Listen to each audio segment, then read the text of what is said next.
그러면 채점을 먼저 한번 해보자. 저번에 연력학까지 다 했지? 네. 상대성 이론 숙제였지? 오케이. 자, 그러면 73쪽. 자, 답을 부를 테니까 채점해봐. 1번에 상대성 원리, 광속 불변의 원리. 자, 2번에 1번은 철수, 2번은 민수, 3번은 철수, 민수 모두. 그 다음에 3번은 앞.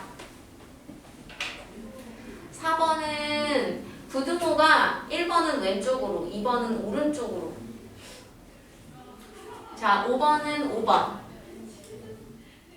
6번에 기억 디귿리을. 7번에 5번.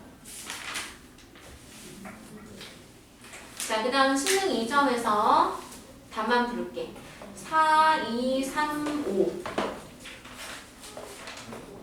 그리고 내가 5번은 뺐지? 자, 6번에 4, 7번에 4, 8번에 3. 자, 그 다음에 9번. 답만 부를게. 1, 4, 3, 5. 그 다음에 수능 3점에서 1번에 3, 2번에 2, 3번은 뺐고 4번에 4. 78쪽에 5번에 4, 6번에 5, 7번에 1, 8번에 5. 79쪽에 1, 3, 4, 1, 2, 4, 1. 1, 2, 4, 1. 여기까지 숙제였지? 네. 저번에 7단원도 좀 나갔지? 원자 모형 나갔지?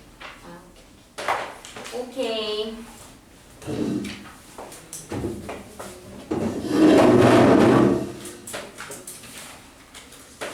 자, 질문.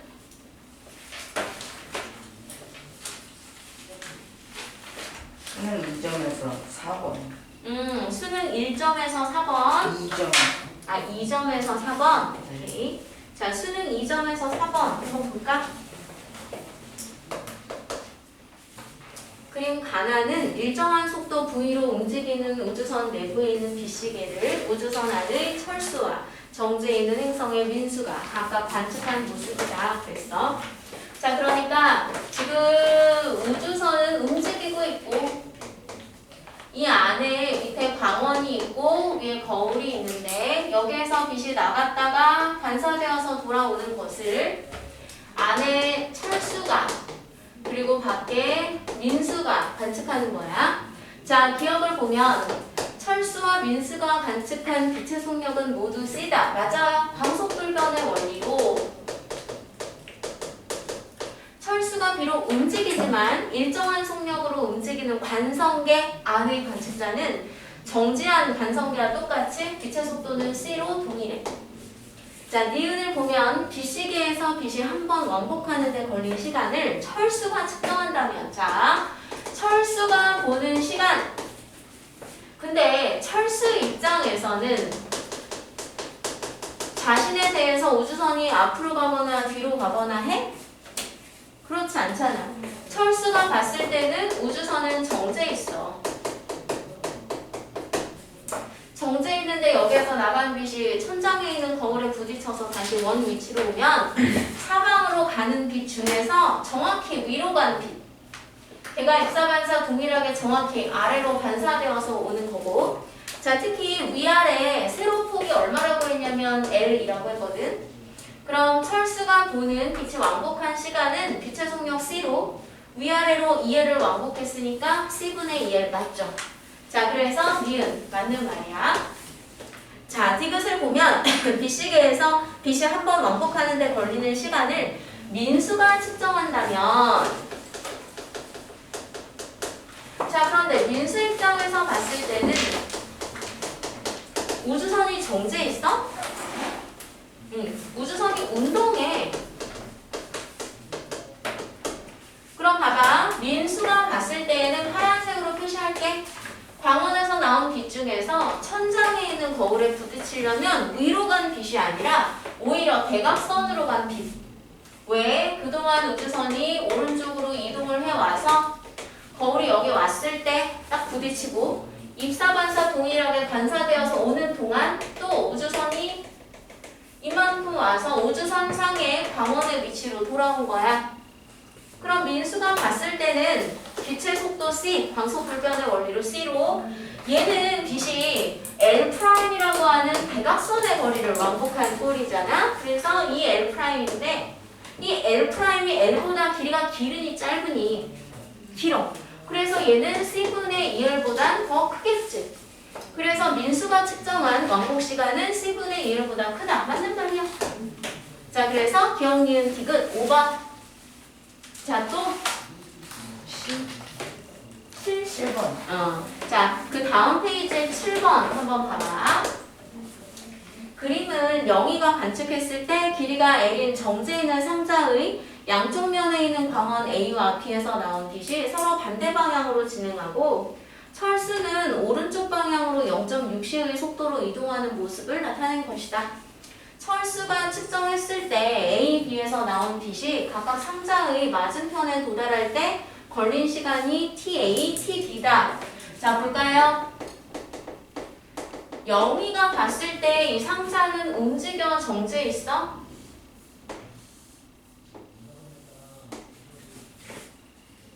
영희에 대해서 상자는 정지해 있잖아. 그래서 여기서 지금 영희가 관측하는 요 수평 거리가 정지한 상태로 보이는 거리, 그게 바로 고유 길이라고 했잖아. 그러니까 얘는 지금 고유 길이야. 자, 그런데 철수는 우주선 안에 있어서 이 우주선이 오른쪽으로 0.6시라는 속도로 움직이거든. 그럼 철수가 봤을 땐 자기가 가만히 있고 온 우주가 얼마의 속도? 0.6c로 보인다고 볼 거고, 그럼 철수가 상자를 보면 상자도 움직이고, 자, 움직이는 물체는 길이가 짧아진다 그랬잖아. 그래서 이걸 철수 입장으로 그림을 그려보자면 수평 방향으로 이 상자가 움직이는 걸로 보이니까 길이가 더 짧아져 있어. 그래서 한 이만하게 보일 거야. 철수가 봤을 때에는. 여기까지 가요. 자, 그런데 여기서 뭐라 그랬냐면 철수 입장에서 봤을 때 그림을 너무 못생기게 그렸다. 철수 입장이면. 똑바로 그릴게.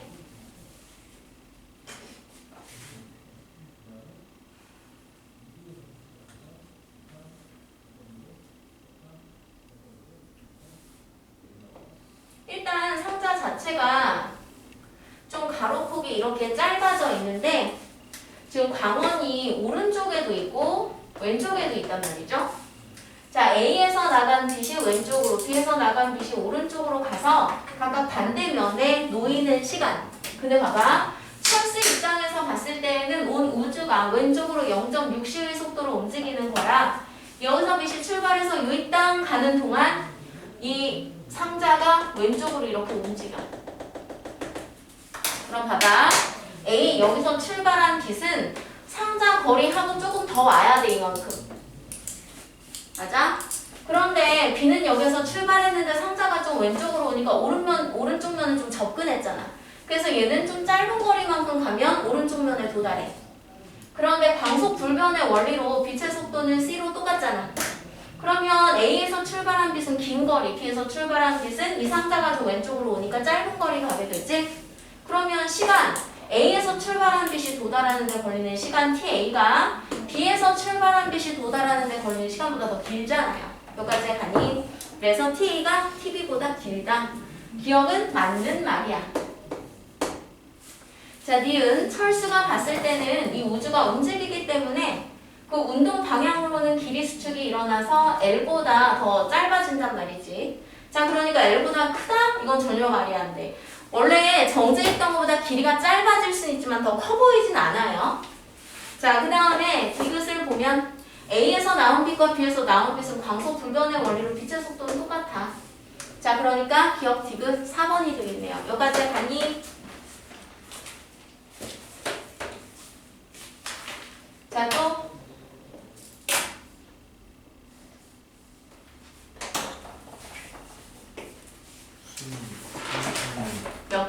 3점에 그 9번 10번. 자, 3점에 9번, 10번 볼까요?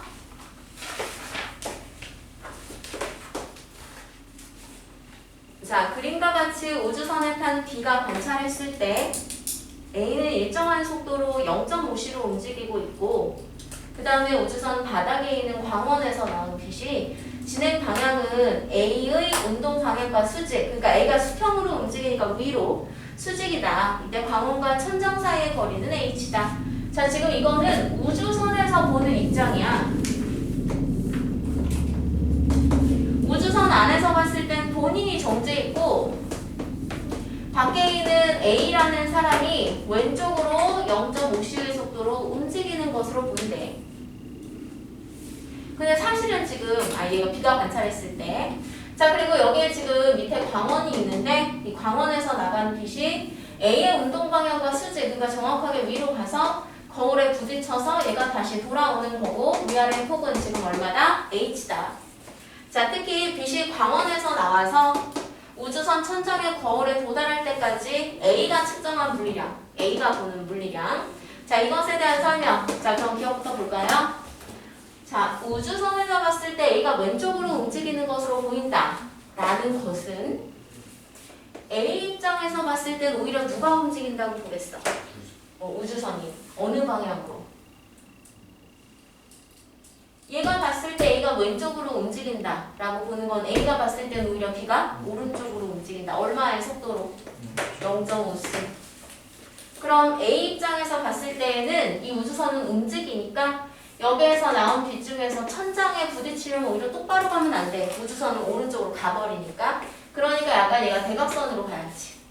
그래서 여기 우주선이 오른쪽으로 이동해 왔을 때 거울에 부딪히고 다시 입사반사 동일하게 반사돼서 우주선이 와서 다시 우주선상에 광원이 있는 점으로 돌아온 거야.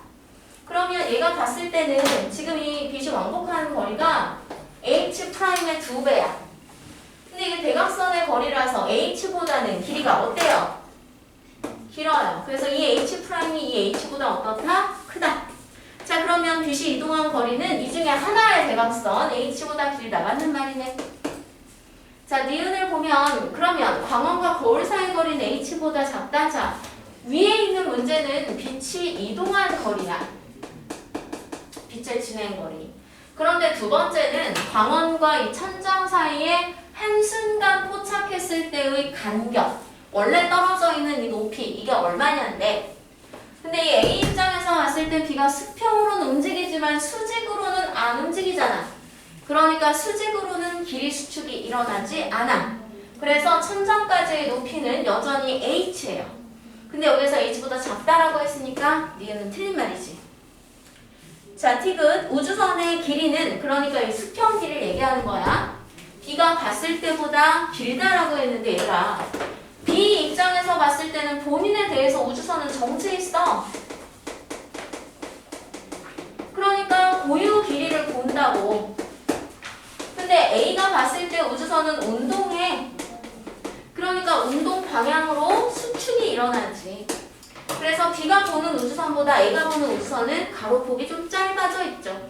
근데 얘는 오히려 더 길다라고 정반대의 내용을 얘기했어. 틀린 말이야. 그래서 1번만 맞아요.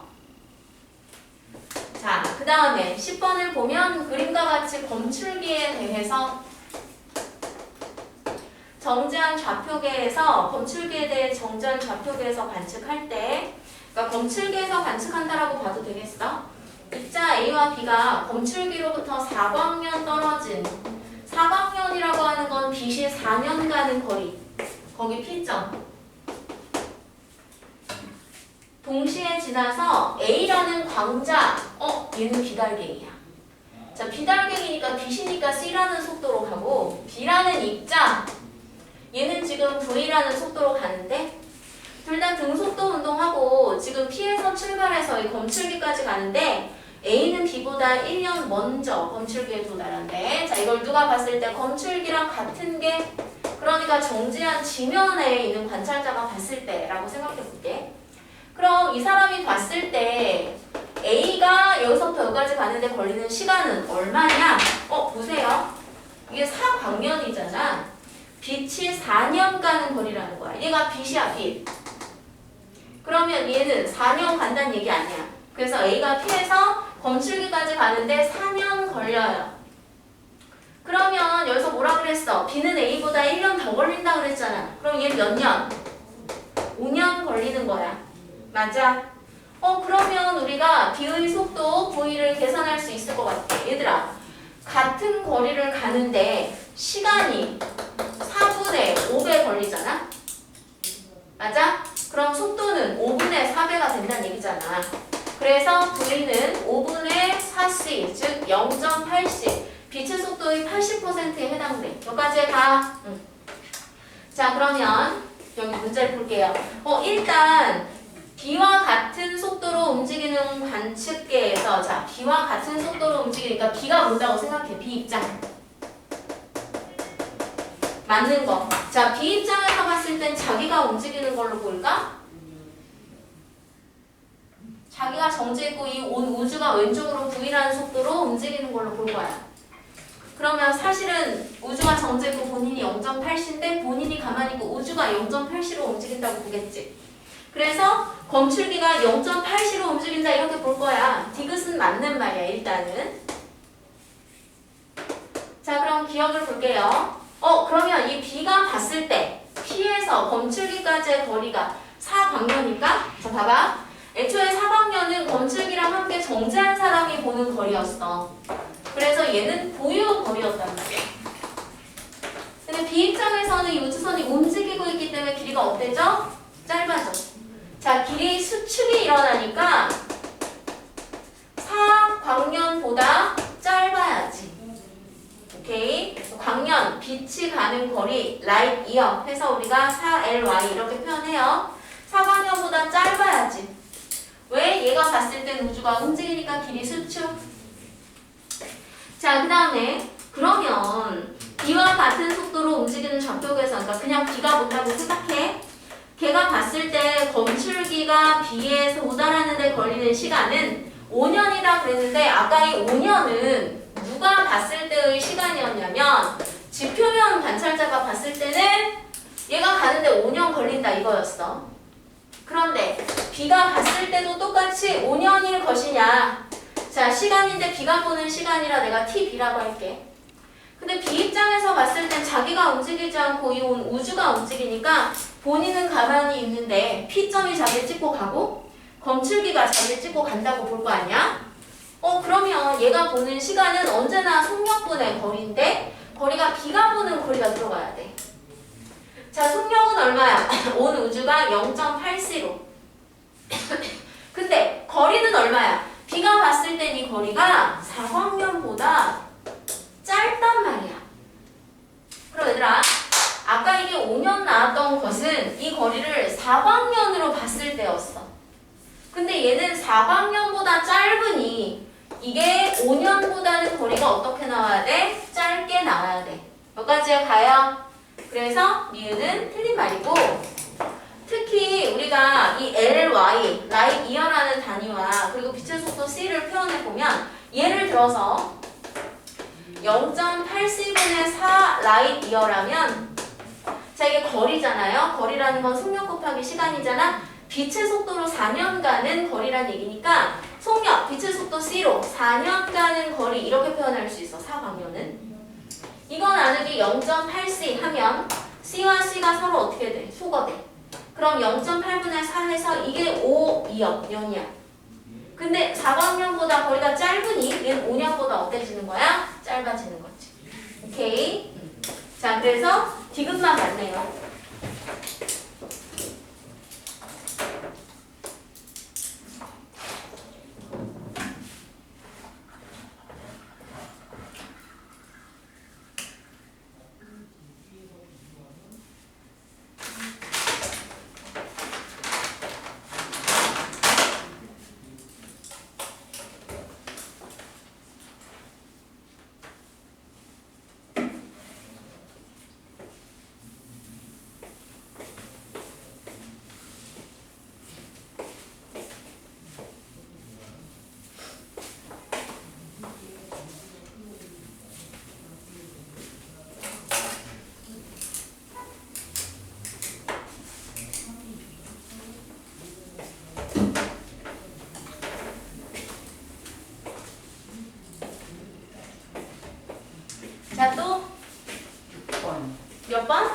6번.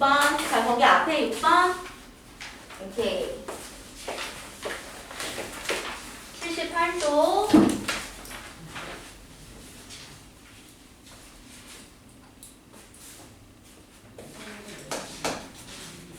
자, 그림과 같이 우주선이 우주 정거장에 대해서 0.6실 속력으로 직선 운동하는데 광원에서 우주선의 운동 방향과 나란하게 발생시킨 비신호는 거울에 반사되어서 광원으로 되돌아와. 자, 이때 거기 아래 보면은 이제 시간하고 그 다음에 거리를 우주선 안에서 봤을 때와 밖에 있는 우주 정거장에서 봤을 때로 지금 나와 있어요. 자, 그림을 그려보면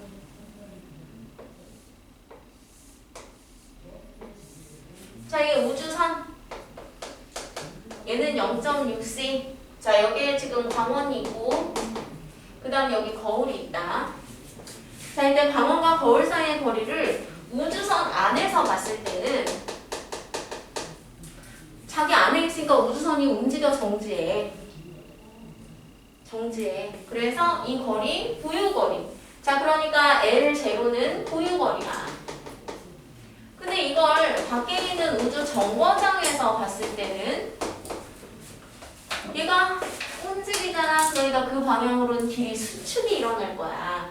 그래서 얘와 얘 사이 거리가 더 짧을 거예요. 자, 얘는 수축된 거리니까 L0보다 L은 더 짧지.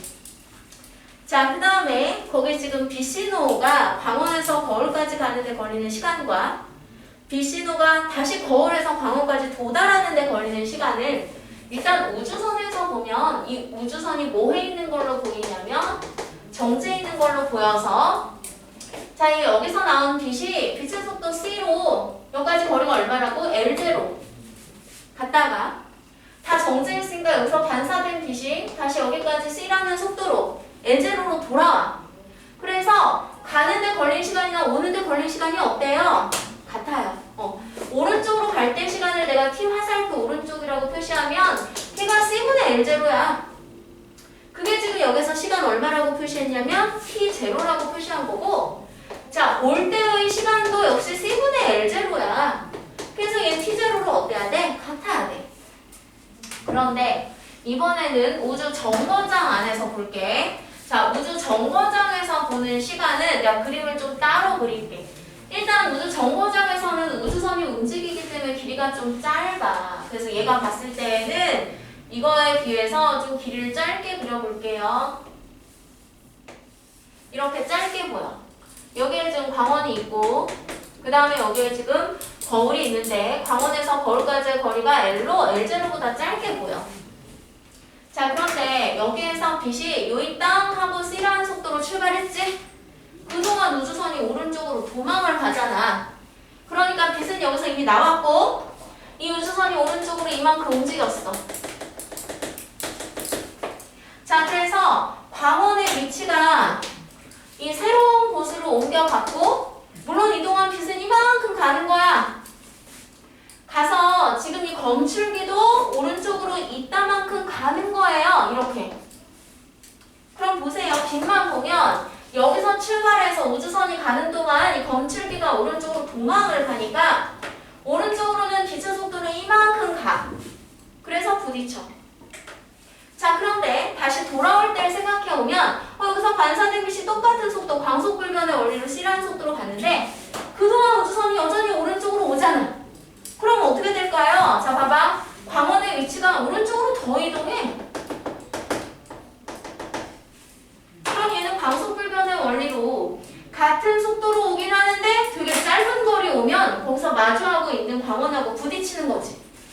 그럼 우주 정거장에서 봤을 때는 오른쪽으로 빛이 가는데 걸리는 시간이 왼쪽으로 돌아오는 시간보다 더 어때?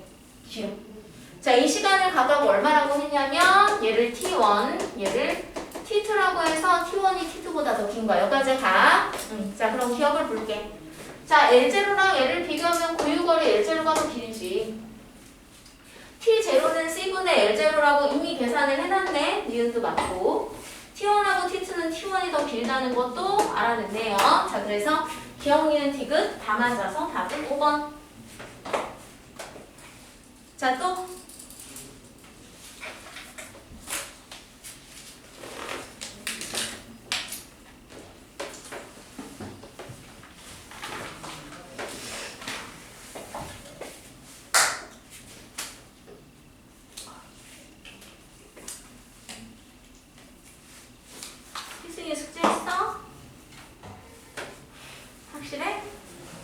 저그 내공의 힘. 응? 내공의 힘은 내공의 힘은 아니고 이건 했어? 자, 내공의 힘은 숙제해온 거. 연력학만 저번에 냈지? 없어졌어요. 희승이 있어? 프린트? 프랑스는 그럼 나 거지. 감사합니다. 이거 복사해서. 선우는 풀어왔어? 얘들아, 우리 연력학하고 시험 본다고 그랬어.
아니, 이게 자꾸 걸리네.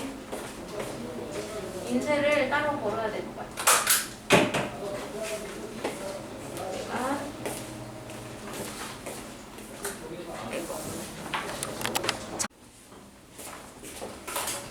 자, 얘들아. 내공의 힘 프린트.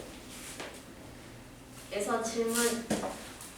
연력학만 냈어요. 그러니까는 43쪽까지. 1법칙에 3단계 3번. 1법칙의 3단계의 3번? 오케이. 자, 1법칙, 그러니까 37쪽, 거기 3번을 한번 볼게요.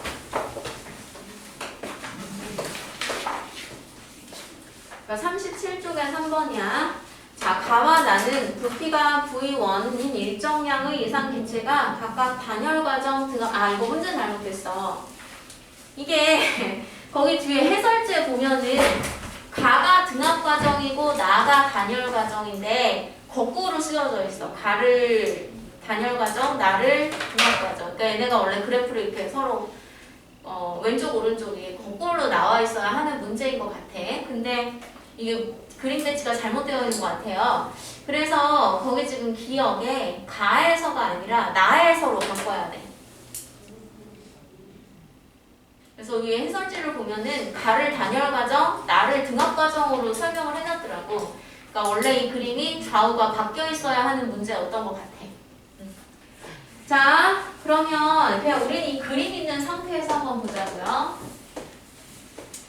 자, PV 관계 그래프를 그려보면 가는 이게 압력이 일정하니까 등압 과정 이렇게 오른쪽으로 변화하고 있고, 그래서 온도가 T2에서 T1으로 변화하고 있고, 부피는 V1에서 V2로.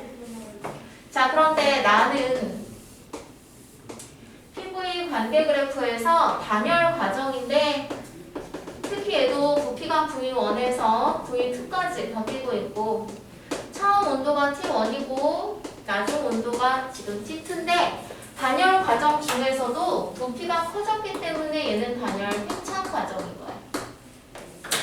자, 그러면 기억부터 볼게. 가에서가 아니라 나에서로 바꿔야 문제가 된다.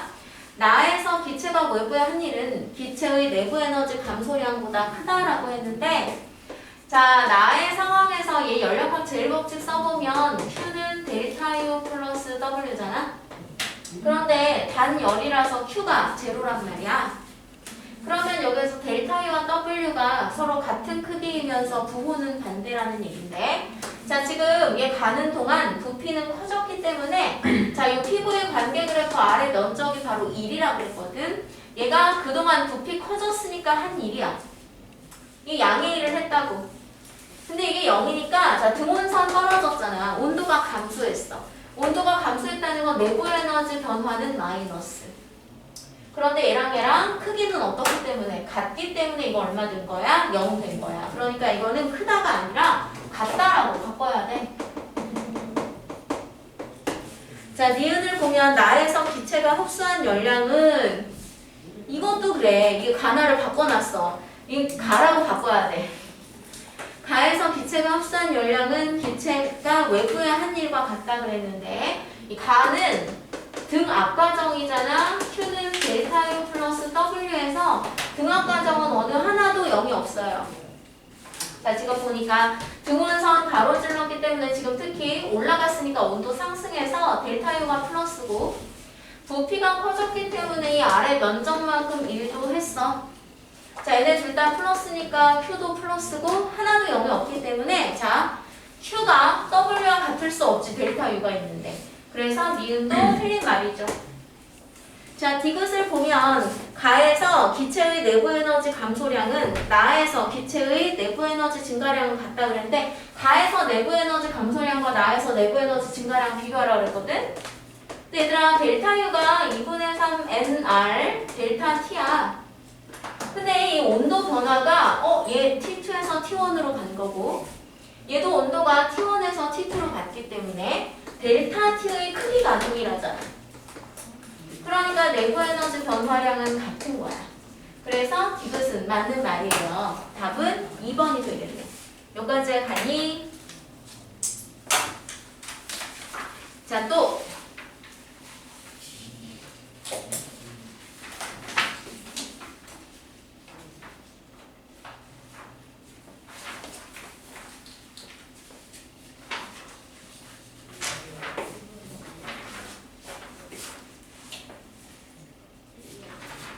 상당히 뒤에 거 4번.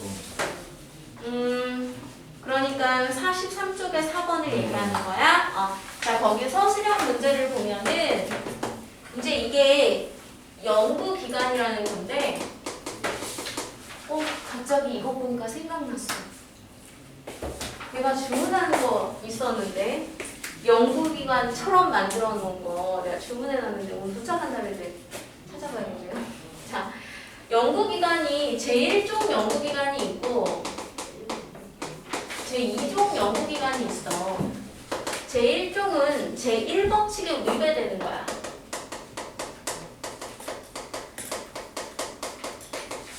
제2종은 제2법칙에 위배되는 거야.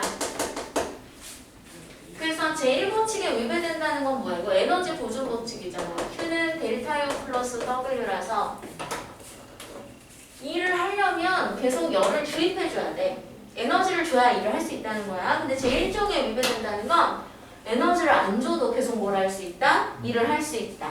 많은 사람들이 꿈꾸고 있는데 항상 오류가 됐었기 때문에 항상 제1종 기간 만들어지지 못했어. 그래서 거기 아래에 있는 그림도 보면은 거기 보면 이 그림이 좀 되게 어렵잖아요. 그 왼쪽에 이렇게 막 추들이 막 달려있고 오른쪽에도 이렇게 추들이 달려있는데 이걸 그린 사람은 뭐냐면 자, 얘를 한 번 돌리면 내가 더 돌리도록 뭔가 에너지를 주지 않아도 계속 영구적으로 돌아갈 수 있다라고 보는 거거든. 왜 그러냐면 이 회전 축으로부터 얘네들이 중력받아서 떨어지려고 하잖아. 그래서 그 그림을 보면 이 축으로부터 얘 오른쪽에 있는 구슬까지는 거리가 길어. 근데 얘네들이 이제 중력받아 떨어지려고 하니까 이렇게 떨어져 버리고 또 이렇게 떨어져 버리니까 이 축으로부터 여기 구슬까지는 거리가 짧아. 그 그림을 보는 게 좋아. 그러면 이게 이제 나중에 물투를 배우게 되면 배울 일이 있을 수 있는데 여기에 작용하는 중력에다가 이 거리를 곱하면 회전을 시키는 토크라는 게 발생을 하거든. 근데 이제 이 사람들 원리는 이거야. 토크가 커지려면 거리가 길어져야 되는데 얘는 거리가 짧은데 얘는 거리가 기니까 여기서 작용하는 토크가 더 커서 계속 얘가 돌아갈 수 있다는 거야. 얘네들이 이쪽에 오면 또 정반대가 될 거니까. 근데 실제로 이게 계속 돌아가지 않아요. 왜냐면 왼쪽은 대신에 얘네 간격이 더 짧아. 그래서 이 하나하나가 만드는 토크는 작더라도 개수가 많아서 결국 우측에서 이렇게 회전시킨 토크와 왼쪽에서 회전시킨 토크가 결국 평형을 이뤄.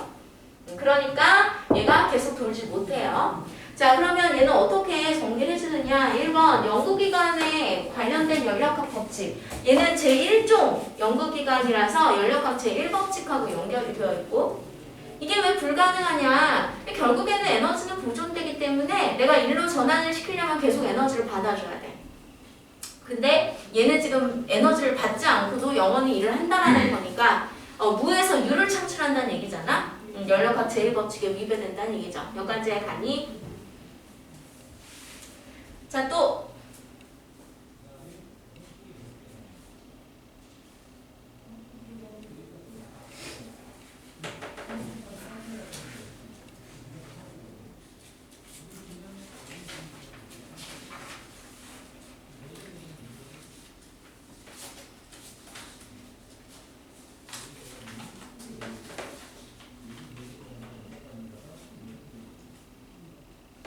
숙제를 안 해가지고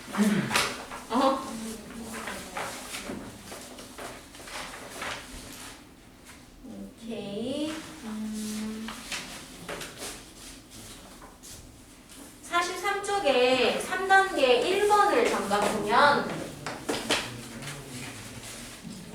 이 그림에 보면 이 그림은 자 왼쪽에는 기체가 있어. 근데 오른쪽에는 기체가 없어서 진공이야. 근데 여기에서 칸막이를 치웠어. 그러면 다 알다시피 기체가 퍼져올 거 아니야. 그래서 전체적으로 골고루 분포하게 될 거야. 그러면 이 기체들이 차지하는 부피가 어때졌어? 커졌지. 그럼 부피가 커졌으면 우리가 일을 했다라고 생각하기가 쉬워. 자, 그런데 이때는 일을 하지 않은 거야. 자, 월크는 P 델타 V인데 일을 한다는 건 사실 역학적으로 보면 힘을 줘서 민다는 얘기잖아. 그런데 얘는 이 기체 밖에 기체가 없어. 진공이야. 그러니까 밖에서 얘네를 미는 압력이 있어? 없어? 없어. 그럼 이 기체들을 미는 압력이 없으니까 얘는 그냥 사이사이 간격이 벌어진 거지. 이 기체가 자기네들에 가하는 압력에 대해서 압력을 줘서 민 게 아니란 말이야. 그래서 즉 P 압력이 제로라서 얘는 부피가 커졌지만 일을 안 한 거예요. 이건 뭐랑은 달라? 자, 여기 지금 기체가 이렇게 있는데 밖에도 기체가 있어. 얘가 팽창한 거랑은 달라. 이 경우에는 안에 기체가 밖에 기체가 미는 압력에 더해서 얘도 압력을 줘서 민 거야. 그건 일을 한 거야. P가 제로가 아니니까. 근데 얘는 애초에 오른쪽에 진공 상태여서 이 기체를 가하는 힘이 없었기 때문에 얘네도 힘을 줘서 민 거라고 볼 수 없고 그냥 단순히 자기들 간의 간격만 벌어진 거야. 자, 그래서 이거 일하지 않았다. 칸막이만 치웠으니 내가 얘한테 뭐 열 준 것도 아니고 얘 전부 다 단열 상자라 그랬잖아. 얘 단열 과정이야. 그래서 Q가 제로야. 그럼 얘들아, Q는 델타 U 플러스 W인데 지금 Q가 제로인데 월크도 제로지. 그럼 델타 U도 제로야. 그래서 단열 과정이긴 하고 부피가 팽창되긴 했지만 원래 그런 경우는 단열 팽창이면 온도 떨어졌는데 얘는 델타 U가 제로니까 온도가 변화가 없어. 그래서 단열 과정이긴 하지만 압력을 받는 단열 과정과는 차이가 있는 거지, 결과가. 그때는 항상 온도가 떨어졌는데 얘는 온도가 일정해서 결과는 마치 등온 과정하고 상당히 유사하다라고 할 수 있어. 오케이? 자, 그래서 기억을 보면 델타 U가 제로니까 내부 에너지 일정하다 맞는 말이고 P가 0이었기 때문에 부피가 팽창해도 일을 하지 않는 거예요. 그래서 니은이 X. 자, 디귿. 얘들아, 이 기체가 골고루 퍼지긴 하지만 퍼졌던 기체들이 다시 자발적으로 왼쪽으로 와? 아니지. 응? 퍼지긴 하지만 다시 자발적으로 기체가 알아서 왼쪽으로만 모여들지 않지. 그러니까 돌아오지 않잖아. 그러니까 비가역 과정이죠. 그러니까 답은 4번. 자, 또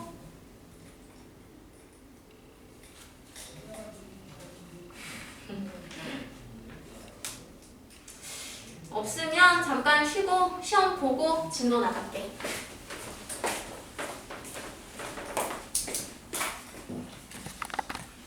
자, 그러면 모형까지 나갔지? 그래서 러더퍼드 원자 모형까지 한 거 맞지? 그래서 우리 개념북으로 원자의 스펙트럼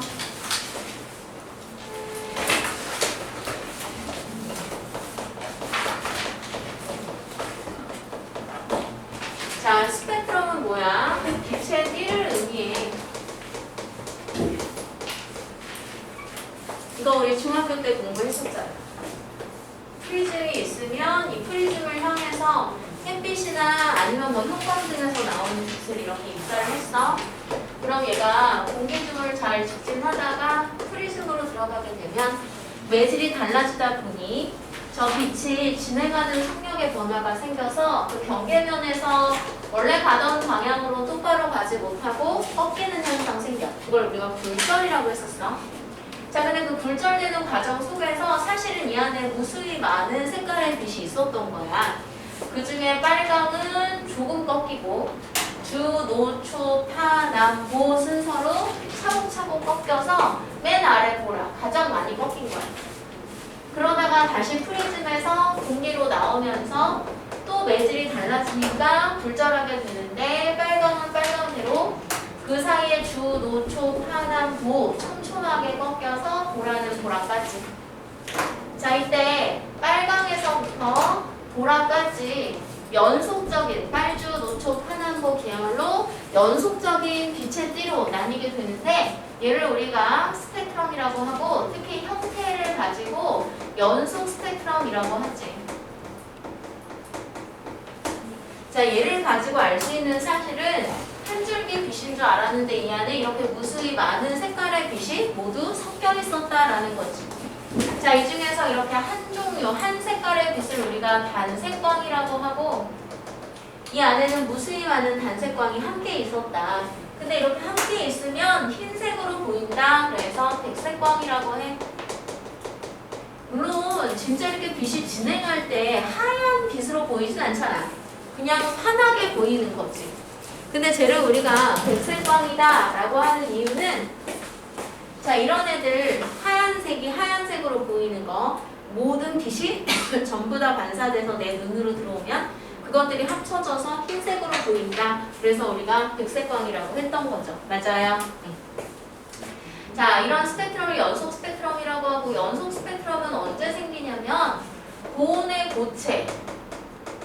고체에서 나오는 빛이라든가 이런 광원으로부터의 빛들은 연속 스펙트럼을 만들었어. 자, 그런데 만약에 이제 뜨거운 기체에서 방출되는 빛을 한 줄기 보내보잖아. 그럼 역시 이 안에도 여러 색깔의 빛들이 있어서 뭐 예를 들어서 노란색 빛이 있었다. 그럼 걔 들어갈 때 굴절. 또 초록색 빛이 있었다. 그럼 들어갈 때 굴절. 그 다음에 다시 공기로 나올 때 또 노랑은 노랑대로 초록은 초록대로 이렇게 굴절해서 나와. 근데 이때에는 빛들이 나오긴 나오는데 여러 색선이 나오는데 얘처럼 막 무지무지 촘촘하게 연속적으로 나오진 않고 띄엄띄엄 한 줄기 선씩 나온단 말이야. 그래서 우리가 그 형태를 가지고 선 스펙트럼이라고 하고 이 선 스펙트럼은 언제 생긴다? 고온의 기체 아니면 기체 방정관 속의 기체에서 나오는 빛. 자, 얘네는 둘 다 빛이 나온 거긴 하거든. 그래서 둘 다 방출 스펙트럼에 해당돼. 근데 반면에 이런 경우도 있어. 만약에 예를 들어서 여기에 별 혹은 은하가 있어. 우리 태양도 별이잖아. 그럼 우리 태양을 생각해보면 무수히 많은 단색광들이 나오고 있다고. 빨강도 나오고 있고 노란색도 나오고 있고 보라색도 나오고 있어. 무지무지 많은 단색광이 나오고 있는데 얘네가 이렇게 다 색깔이 달라 보이는 이유는 같은 공기면 공기, 뭐 진공이면 진공, 같은 매질 안에서 이 마루에서 마루까지의 거리를 우리가 파장이라고 하는데 파장이 달라서 그래. 빨강은 이렇게 파장이 길고 보라는 이렇게 파장이 짧아. 노란색은 한 중간 정도라고 할 수 있겠지? 근데 얘가 우리 지구까지 들어오는 동안 아무것도 안 거치고 들어오진 않을 거야. 특히 우리 지구 주변에도 지구 중력에 끌려서 1000km 상공까지 대기가 존재하잖아. 별은 보통 지구보다 훨씬 질량이 크니까 얘는 훨씬 더 두꺼운 대기를 갖고 있다. 근데 얘네가 별 가까이 있는 대기들이야 뭐 뜨겁겠지만 멀어지면 멀어질수록 차갑지. 그래서 얘네는 저온의 기체야. 그러니까 에너지적으로 다운되어 있는 기체지. 그런데 여기에서 이제 무수히 많은 단색광들이 나오면 예를 들어 이 저온의 기체가 중간에 있는 노란색 빛을 좋아한다. 그럼 걔를 흡수해. 그런데 빨강이나 보라는 안 좋아한다. 그럼 얘는 투과. 보라도 투과. 자, 이렇게 들어오는 빛을 우리 지구에서 저 프리즘이나 아니면 분광기를 지나가게 하면 거의 대부분은 연속적인 빛의 띠로 보이게 되는데 이 노란색 빛이 들어와야 할 곳에 들어오지 못하지. 대기가 중간에 먹어버렸으니까. 그래서 노란색 빛이 들어와야 하는 곳엔 빛이 하나도 안 들어오기 때문에 그냥 검은색의 선 모양이 보이는 거야. 자, 이런 스펙트럼을 흡수 스펙트럼이라고 하고 특히 형태로 보면 선 모양이니까 선 스펙트럼이죠. 자, 특히 이 흡수 스펙트럼을 통해서 우리가 뭘 알 수 있냐면 이 기체, 흡수한 이 기체가 과연 뭐 수소냐 헬륨이냐 아르곤이냐 얘를 이루고 있는 기체의 종류를 알 수 있게 해줘. 왜냐면 그 종류에 따라서 이 빨주노초 파남보 무수한 빛들 중에서 흡수하는 파장의 빛이 정해져 있거든. 그래서 어느 파장의 빛을 흡수하더라 라는 걸 가지고 얘의 종류를 알 수 있게 하는데 특히 가장 유명한 흡수선 스펙트럼이 바로 프라운호퍼선이라고 해서 프라운호퍼라는 건 과학자 이름이야. 이 사람이 태양에서 오는 흡수선 스펙트럼을 가지고 태양의 대기가 대부분이 수소 그리고 헬륨으로 이루어져 있다라는 것을 알아내기도 했어. 오케이? 자, 그러면 이 스펙트럼 얘기를 왜 하느냐 원자 모형 얘기하다가 왜 그러냐면 러더퍼드 모형이 나왔을 때 원자 모형은 완성됐다라고 생각했었거든. 그런데 그렇지 않았어. 원자 모형, 러더퍼드 모형에 오류가 발견되더라는 거야. 일단은 첫 번째로 원자의 안정성 문제야. 자, 우리 러더퍼드 모형이 어떤 식이냐면 원자 핵이 플러스 전기를 띠고 있고 원자 대부분의 질량을 갖고 중심에 있고 그 다음에 전자가 얘 주변을 돌고 있다. 자, 얘가 가만히 있으면 얘를 향해서 인력에 전기적인 인력에 의해서 충돌하겠지만 얘가 접선 방향의 속력을 갖고 있으니 얘 플러스가 마이너스를 잡아당기는 전기적 인력에 의해서 원래 가던 방향보다는 좀 중심으로 꺾이게 되지만 거리를 유지해서 원운동한다. 자, 이게 누구랑 거의 비슷하다? 태양을 중심으로 해서 돌고 있는 지구와 같은 행성들. 자, 이 지구가 접선 방향의 속도를 가지고 있어서 태양이 지구를 잡아당기는 만류 인력에 의해서 얘가 가던 방향에 비해선 중심으로 꺾이지만 어느 정도 거리를 유지하고 돌고 있다. 얘랑 다를 바 없다고 생각했어. 자, 왜냐면 얘는 만류 인력, 얘는 전기적인 인력이지만 어쨌거나 힘의 종류는 다르지만 힘의 방향은 똑같잖아. 자, 그러니까 얘가 다를 바 없다고 생각했었는데 점점 전자기학이 발달하면서 이건 가능한데 이거는 불가능하더라 라는 게 밝혀졌거든. 자, 왜냐면 얘는 지구와 다르게 지구는 중성이지만 얘는 전기를 띠고 있어. 이렇게 전기를 띠는 애는 얘가 속력이 일정하더라도 방향이 계속 바뀌는 거라 속도는 변화하고 있고 이렇게 대전체가 속도가 변하는 가속 운동을 하면 얘는 전자기파, 빛을 방출하게 되어 있어. 번개도 그거야. 구름과 지표면 사이에서 전자가 힘을 받아서 가속도 운동에서 빛 방출하는 거야. 근데 이 빛 에너지가 그럼 공짜로 나오겠니? 전자가 가지고 있던 질량이 좀 줄어들면서 빛이 나오는 거야. 그럼 전자의 질량이 좀 줄어들면 같은 힘을 받더라도 가속도가 커지니까 방향이 더 많이 꺾여. 그러면 얘가 원경로보다 더 많이 꺾여서 이렇게 나선 운동을 해서 결국에는 원자에게 점점 가까워져서 원자과 충돌을 하게 되고 이렇게 충돌하면 원자는 소멸돼. 그러면 이 러더퍼드 모형대로라면 세상에 존재하는 원자는 모두 불안정해야 돼. 잠깐 있었다 없어져야 되고 옆에 있던 사람이 갑자기 사라질 수도 있는 거지. 그런데 실제로 원자는 굉장히 안정적이란 말이야. 그래서 그 안정적인 원자 설명할 수 있어야 했고, 그 다음에 두 번째로 만약에 진짜 전자가 이렇게 나선 운동하면서 원자핵하고 충돌하면서 빛을 방출한다고 치면 이때 전자가 여기서부터 여기까지 모든 높이를 다 거쳐가잖아. 그럼 이 에너지 차이만큼 빛이 방출할 테니까 모든 높이를 거쳐가니까 이 나오는 빛들의 그 파장의 영역이 매우 연속적이어야 할 거야. 그래서 이때 방출하는 빛이 연속 스펙트럼이어야 할 텐데 실제로는 연속 스펙트럼 생기지 않아. 선 스펙트럼 생긴다고. 그래서 왜 선 스펙트럼으로 생기는가 이것도 설명을 했어야 했어. 자, 그러다 보니 이제 새로운 원자 모형이 나왔어야 했고, 그래서 새로운 원자 모형을 낸 사람이 바로 보어야. 보어는 모든 원자에 대해서 설명한 건 아니고 수소에 대해서 얘기한 거예요. 왜냐면 수소가 원자 번호 1번이라 전자가 하나라서 설명하기가 좀 편하거든. 자, 보어는 두 가지 조건을 내걸었는데 첫 번째로는 양자 조건. 일단은 러더퍼드 모형을 좀 따라가기는 해. 원자핵을 중심으로 전자는 돌고 있어. 그런데 봐봐. 전자가 러더퍼드 모형에 의하면 얘는 속력과 힘만 잘 맞으면 어느 거리든 다 돌 수 있다라는 거였거든. 근데 그렇게 다 도는 게 아니라 사실 원래 얘가 이렇게 원운동을 하면 가속운동에서 빛을 방출해야 되는 건데 그럼 원자 소멸되잖아. 원자가 왜 소멸되지 않을 수 있느냐? 이 전자가 이상하게도 특정한 궤도, 특정한 거리에서는 가속운동을 하는데도 불구하고 전자기파를 발생시키지 않고 안정적으로 도는 궤도가 있다라는 얘기야. 그래서 이 양자 조건은 뭐냐면 전자의 안정한 궤도가 존재한다는 얘기야. 근데 이게 모든 곳이 가능한 게 아니라 띄엄띄엄 가능해. 이렇게 띄엄띄엄 있다라는 걸 양자화되어 있다. 양자화되어 있다는 건 띄엄띄엄하다, 연속적이지 않고 불연속적이다 이런 의미야.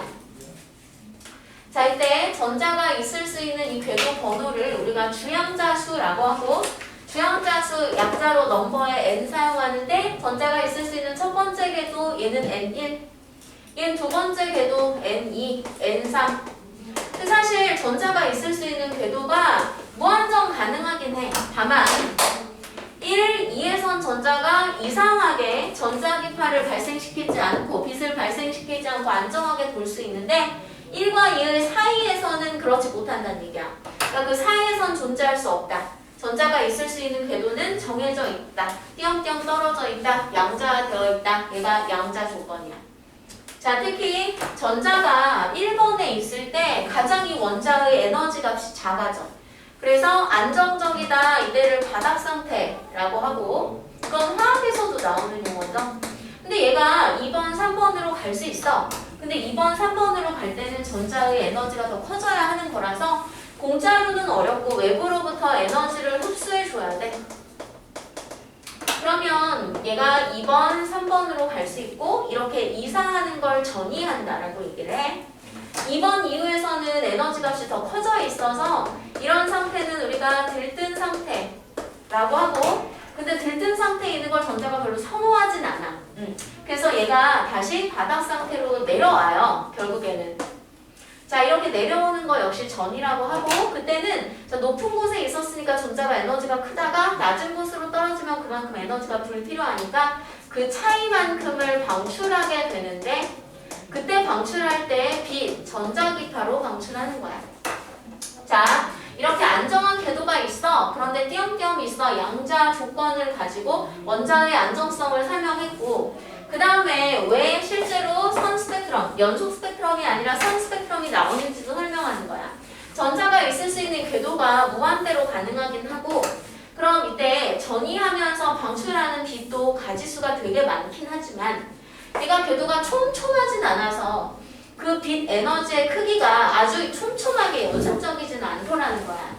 그래서 선 스펙트럼이 발생한다. 선 스펙트럼인 이유까지 설명할 수 있는 거죠. 여기까지 가요. 자, 특히 이때 전자가 이제 궤도별로 갖는 에너지 값을 우리는 에너지 준위라고 하는데 이게 주양자 수가 커지면 커질수록 에너지 값이 증가하거든. 자, 왜 그러냐면 이때 전자가 갖는 에너지는 일단 돌고 있잖아. 그러니까 운동 에너지가 있고 그 다음에 또 다른 에너지가 커지고 있는 거야. 올라가면 무슨 에너지가 커지는 걸까? 위치 에너지. 근데 이 에너지는 중력 위치 에너지가 아니라 전기력에 의한 위치 에너지. 그러니까 자, 아래로 중력이 작용하는 걸 거슬러 올라가면 중력 위치 에너지가 커지듯 자, 지금은 이 원자에게 전자를 끌어당기는 전기력에 거슬러 올라가는 거잖아. 그래서 전기력에 의한 위치 에너지가 커지는구나. 이게 점점 올라가서 커지는데 특히 주영자수별 에너지가 얘는 마이너스 n제곱분의 13.6 전자볼트로 외울 필요는 없어. 13.6까지 외울 필요는 없는데 마이너스 n제곱분의 숫자 형태다 정도는 알아두면 나쁠 건 없어요. 전자볼트는 에너지 단위로 줄 단위 같은 건데 전자 한 개가 질량이 9.1 곱하기 10의 마이너스 31제곱kg이고 얘 하나가 갖는 전하량이 1.6 곱하기 10의 마이너스 19제곱쿨롱이야. 전자가 갖는 에너지가 얼마나 작겠어. 자, 그러니까 줄이라는 단위 너무 큰 거야. 그래서 줄보다 작은 에너지 단위인 전자볼트를 사용한다. 자, 이때 그러면 이대로 보면은 얘가 1번에 있을 때 전자의 에너지 값은 마이너스 1제곱분의 13.6으로 마이너스 13.6 전자볼트고 2번에 있을 때의 에너지는 마이너스 2제곱분의 13.6으로 얘는 마이너스 4분의 13.6이니까 4.43 3이구나. 3.4 전자볼트. 이렇게 되다 보면은 에너지가 언제 최대냐면은 이게 분자가 무한대로 분모가 무한대로 갈 때. 그럼 얘가 얼마가 되는 거야? 0으로 가장 커지는 거야. 뭔 얘기인지 알겠어요? 자, 이게 음의 값이니까 오히려 값이 작아야지 에너지가 큰 거지. 여기까지 가니? 자, 그래서 저 공허의 모형을 가지고 러더퍼드가 얘기했었던 모형의 문제점, 원자의 안정성 설명했고 왜 선 스펙트럼으로 나오는가 이것까지 설명할 수 있었고 그러면 과연 어떤 진동수의 빛이 나오는가 어떤 파장의 빛이 나오는가 그것까지도 한번 설명을 해보자고.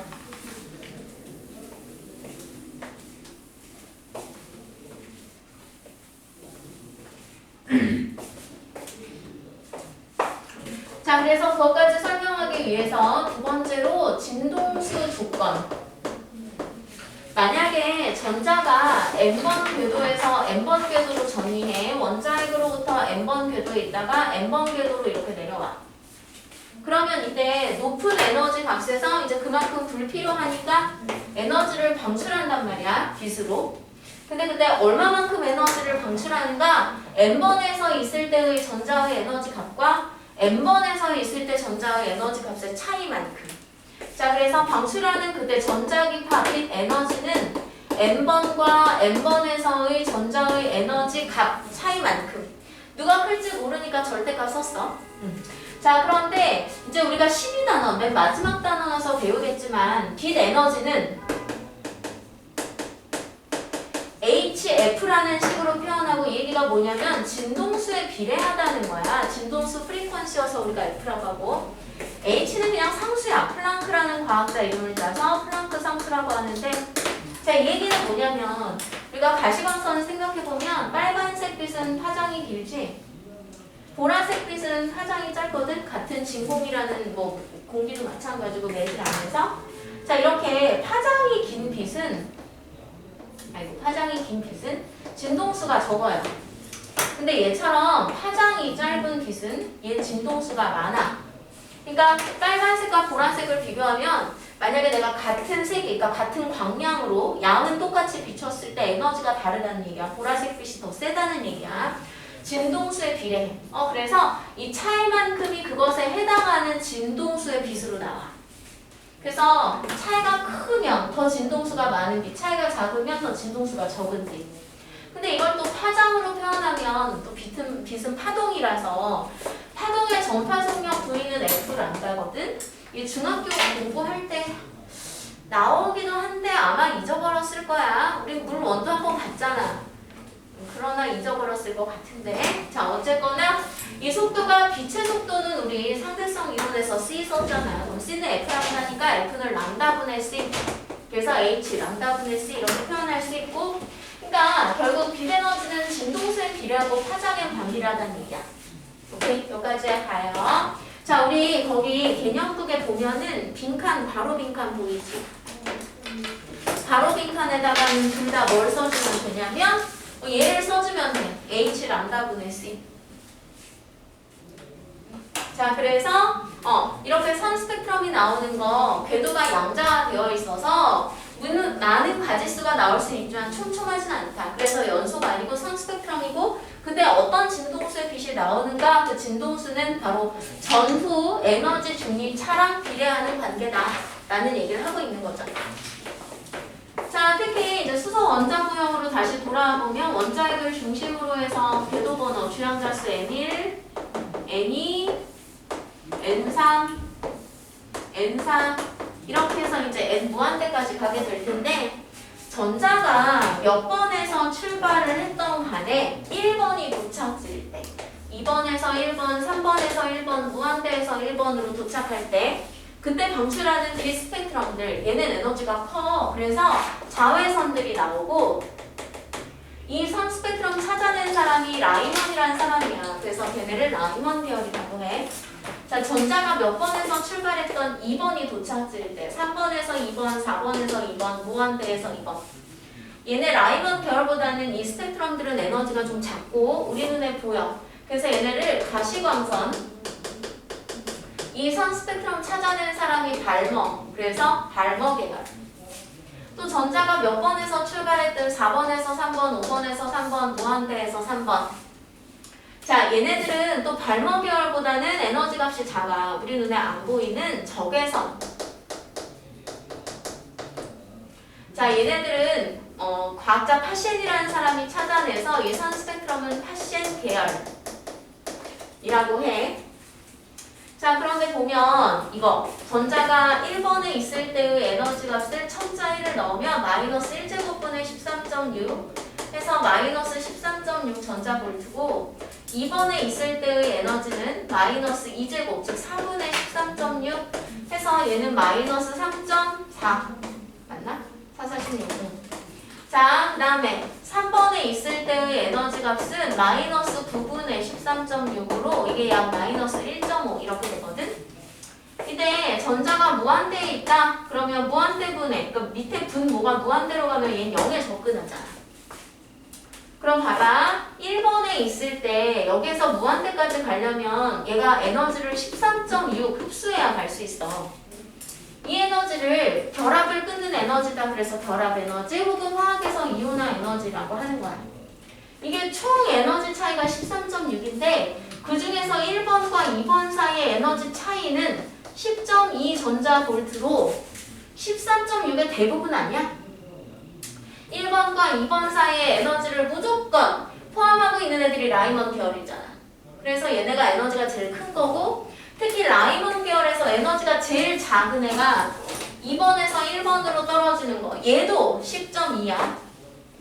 발머 계열 중에 에너지 제일 큰 애가 무한대에서 2번으로 떨어지는 거. 근데 무한대에서 2번으로 떨어져 봤자 마이너스 3.3 0이니까 3.4야. 그러니까 발머 계열 중 에너지 제일 큰 애보다 라이먼 계열 중 에너지 제일 작은 애가 더 에너지 크다는 얘기야. 진동수 더 높고. 그래서 가시광선보다 더 진동수 높은 자외선 나오는 거예요. 여기까지 가니? 자, 그래서 이거 발머 계열, 라이먼 계열, 파셴 계열 다 의미 알아줘야 돼.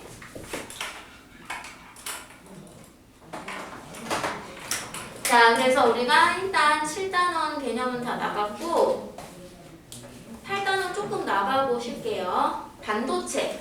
자, 한번 지울게.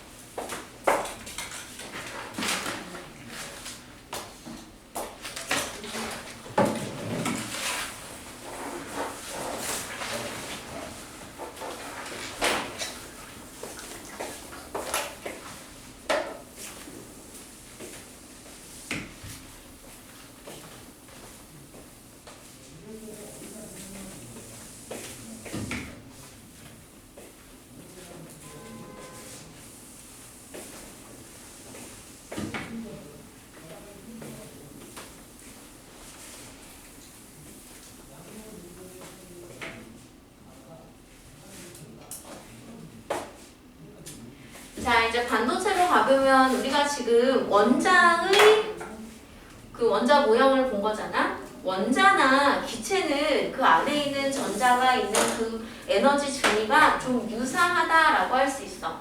왜냐면 원자는 어차피 원자의 하나고 기체 같은 경우에는 원자가 이렇게 붙어 있다고 하더라도 또 다른 분자는 되게 멀리 떨어져 있잖아.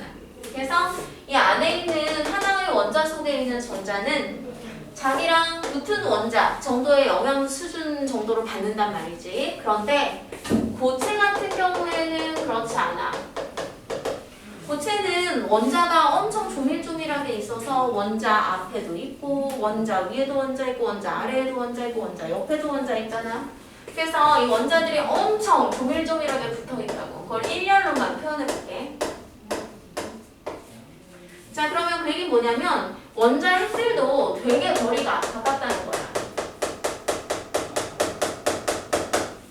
그러면 이 중간 원자핵 속에 있는 전자를 생각해보면 자기 원자핵 때문에 전자가 있을 수 있는 곳이 N1 이쯤 가능한데 옆에 있는 애들 때문에 그 위에도 N1 존재할 수 있고 옆에 있는 애들 때문에도 그 바로 위에도 N1 존재할 수 있고 또 옆에 있는 애들 때문에도 N1 이렇게 존재할 수 있다 보니 전자가 있을 수 있는 영역이 이렇게 두께를 갖게 돼. 자, 또 자기 원자핵 때문에 전자가 있을 수 있는 N2 근데 주변 애들 때문에 바로 그 위, 또 주변 애들 때문에 바로 그 위. 그러다 보니 또 전자가 있을 수 있는 영역이 이렇게 두께를 갖고 있지. 그러니까 아까 수소 원자나 기체 같은 경우에는 원자핵으로부터 전자가 있을 수 있는 게 선, 특정 거리, 또 그 다음 선. 그런데 얘 같은 경우에는 전자가 있을 수 있는 영역이 이렇게 두께를 갖고 있고 또 그 위에도 역시 이렇게 두께를 가지고 있다는 얘기야. 자, 그래서 이 형태를 우리가 뭐라고 부르냐면 에너지 D라고 표현하고 전자가 있을 수 있는 영역이 이렇게 밴드 형태다. 자, 그 중에서 이 B급 층곳은 전자가 있을 수 있는 D야. 그래서 얘네는 허용된 D. 근데 이 사이에는 전자가 있을 수 없는 D거든. 여기는 우리가 금지된 D 혹은 D 간격 혹은 D 틈 이렇게 표현해요. 자, 이때 허용된 D 중에서 맨 마지막 전자를 우리가 원자과 전자라고 하잖아. 맨 마지막 원자과 전자가 있는 가득 찬 허용된 D를 원자과 D라고 하고 그 위에 D를 전도 D라고 하는데 이 원자과 D는 사실 원래대로라면 여 안에 전자가 완전 가득 차 있어. 근데 이렇게 전자가 가득 차 있으면 사실 전압을 걸어도 전류가 잘 못 흘러. 왜냐면 전자가 흐르려면 자기가 갈 만한 빈 곳이 있어야 돼. 우리도 이사를 가려면 빈집이 있어야 이사를 갈 수 있듯이. 자, 그런데 그럼 어떻게 움직일 수 있느냐? 이 전자가 D 간격 이상의 에너지를 외부에서 흡수를 한다면 얘가 전도띠로 전이할 수 있고 이 전도띠는 막 텅텅 비었거든. 여기에 만약에 전자가 들어오면 여긴 텅텅 비었으니까 전자가 갈 곳이 많아. 그래서 전도띠에 온 전자는 자유로우니까 자유전자라고 하고 그럼 전자가 나가면 원자가 때 이렇게 빈 공간 생기겠지? 이 빈 공간을 우리가 뭐라고 부르냐면 양공이라고 해요. 오케이? 자, 그럼 얘들아 이렇게 양공이 있으면 그리고 전자들이 이렇게 주변에 있다 쳐봐. 전압을 걸어서 전자가 이렇게 한 방향으로 움직이게 하면 이렇게 양공이 있으면 전자가 양공을 채우면서 전류가 흐를 수 있게 되는 거고 그럼 전자가 여기서 일로 왔잖아? 그럼 이곳은 전자가 빠져서 빈 공간 여기도 전자가 빠져서 빈 공간 여기도 전자가 빠져서 빈 공간 되는 거지? 그럼 보세요. 여기에서 전자는 왼쪽으로 이동했는데 오히려 양공은 오른쪽으로 이동한 꼴이지. 전자랑 반대 방향으로 움직이니까 양공은 마치 플러스 전하를 띠는 물체와 다를 바가 없는 거고 특히 우리 중학교 때 전류가 흐르는 방향은 음전하 아니고 양전하가 흐르는 방향을 전류의 방향이라고 했거든. 그러니까 이 양궁이 가는 방향이 곧 전류의 방향이기도 해. 여기까지에 가요. 자, 그래서 지금까지 내용이 바로 84페이지까지의 내용이야. 그럼 잠깐 쉬고 고체의 전도성과 반도체 나가고 문제를 조금 풀어볼게.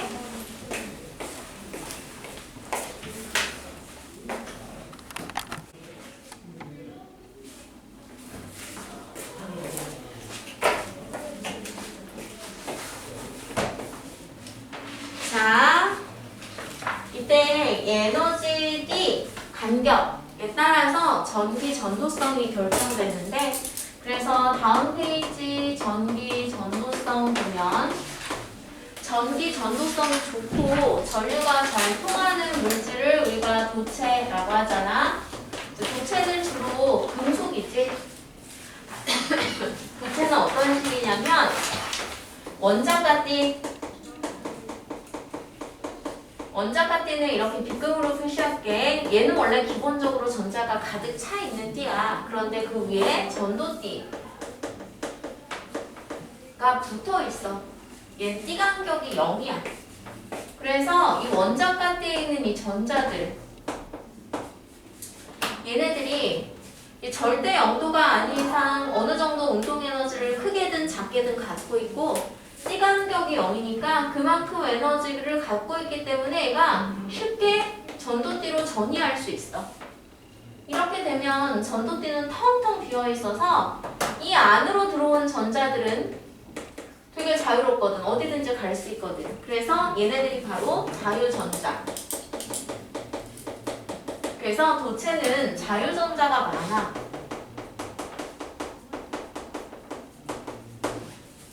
그래서 전류가 잘 통하죠. 근데 전류가 잘 안 통하는 부도체, 또 다른 말로는 절연체라고 하는데, 얘네들이 이제 비금속이지. 나무, 고무, 유리 이런 애들. 자, 얘네는 어떤 식이냐면 이렇게 원자가띠는 전자로 가득 차 있고 전도띠가 이렇게 높이 있어. 그래서 이 전자들이 띠 간격 이상의 에너지를 흡수해야만 전도띠로 전이할 수 있는데, 그게 그렇게 흡수하기가 쉽지 않죠. 그래서 얘는 평소의 실온에 전도띠에 자유전자가 없는 거야. 그래서 여기 가득 차 있으니까 전자가 갈 빈집이 없거든. 그래서 전류가 잘 못 흐르게 되는 거예요.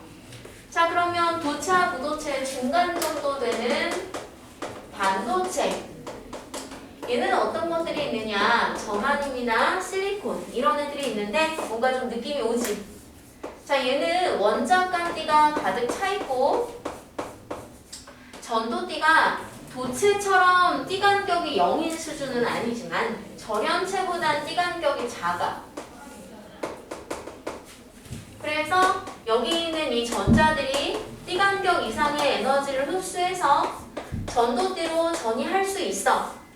그래서 평소에 자유전자가 존재를 해. 그래서 얘네들이 이 안에서 자유롭게 움직이니까 한 방향으로 움직이면서 전류가 흐를 수 있는 거지. 여기까지 가요? 자, 근데 우리나라가 또 반도체 강국이잖아? 삼성전자가 있으니까 하이닉스도 반도체도 있고. 근데 거기서 이제 기술적으로 사용하는 반도체는 저마늄이나 실리콘 같은 반도체가 아니야. 쟤네는 그냥 물질이 태생적으로 반이야, 반도체. 이런 애들이 이제 순수 반도체라고 하고, 우리가 기술적으로 사용하는 반도체들은 저기에다가 이제 불순물을 집어넣은 불순물 반도체. 자, 그럼 어떻게 차이가 있는지 한번 확인을 해보자.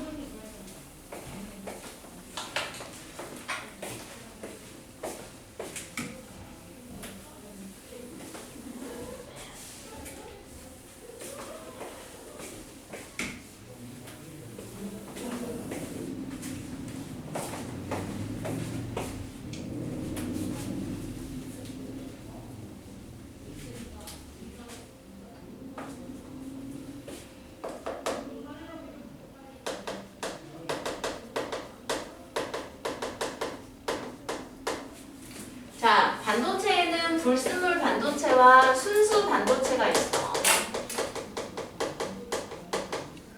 자, 순수 반도체는 점압류, 실리콘 이런 애들인데, 그러니까 내가 실리콘을 이렇게 한 덩어리 뜨면 실리콘 원자가 하나만 있는 건 아닌 거 아니야? 얘네는 둘 다 14조 원소들이거든. 그래서 원자과 전자가 이렇게 4개 있겠죠. 근데 옆에 또 다른 실리콘들이 전자를 내놔. 그래서 이 중간에 있는 실리콘이 8개를 다 채우고 옥텟 규칙 만족하면서 있어. 이게 순수 반도체고, 아까 봤었던 그 반도체의 원자가띠와 전도띠 사이의 띠간격, 그때 그 전기 전도성은 순수 반도체를 두고 얘기했던 거야. 자, 반면 불순물 반도체에는 두 종류가 있는데 P형 반도체와 N형 반도체가 있어. 자, 각각을 한번 볼게요. P형 반도체, N형 반도체. P형 반도체는 이런 점압륨이나 실리콘에다가 얘는 13족 원소를 집어넣는 거야.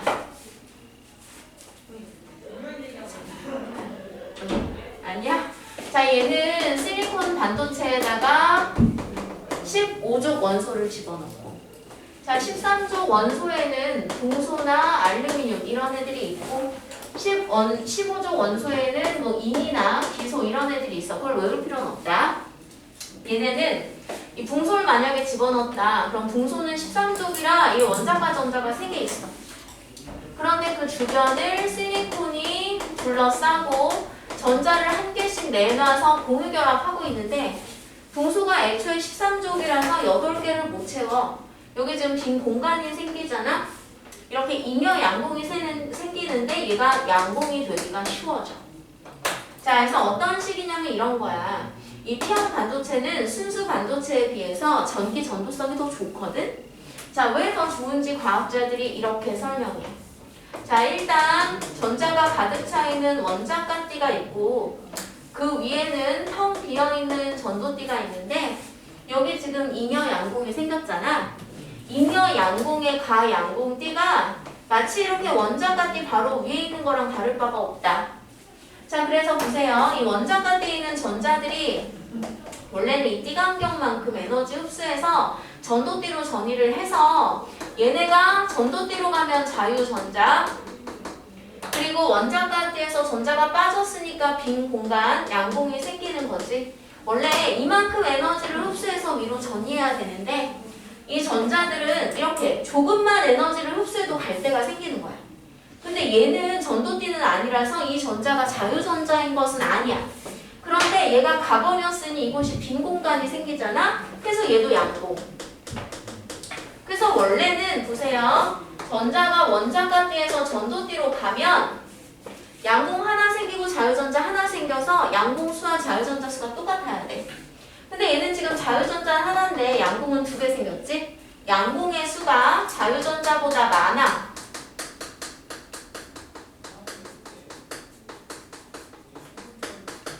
그래서 여기서 전자가 움직이면서 전류가 흐를 수도 있고, 원자가띠에서 양봉이 많아지니까 전자들이 채우면서 움직일 수도 있는데, 양봉수가 더 많으니까 얘의 운동에 의해서 전류가 더 많이 흐르는 거야. 그래서 얘가 주요 전하 운반자.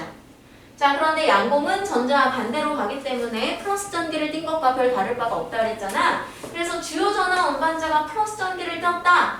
파지티브형이다. 그래서 얘를 P형 반도체라고 하는 거야. 그럼 N형 반도체는 어떨까? 얘는 15족 원소를 넣었다 그랬잖아. 인을 넣었어. 얘는 15족이라 원자과 전자가 5개 있고, 얘 주변을 이렇게 실리콘이 둘러싸고 있는데, 얘네가 전자를 한 개씩 내놓으면 8개하고 하나 남잖아?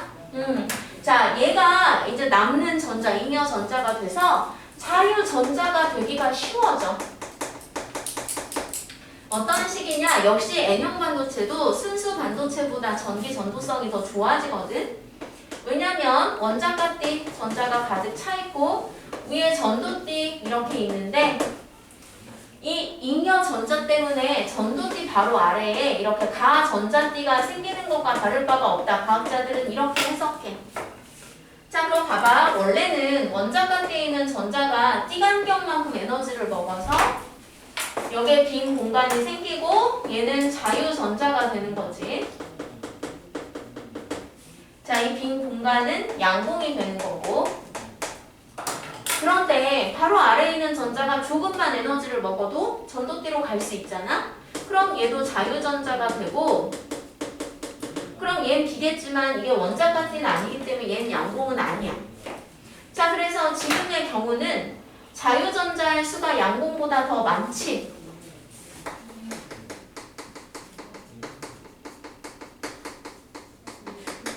그래서 주요 전하 운반을 이 자유전자가 하거든.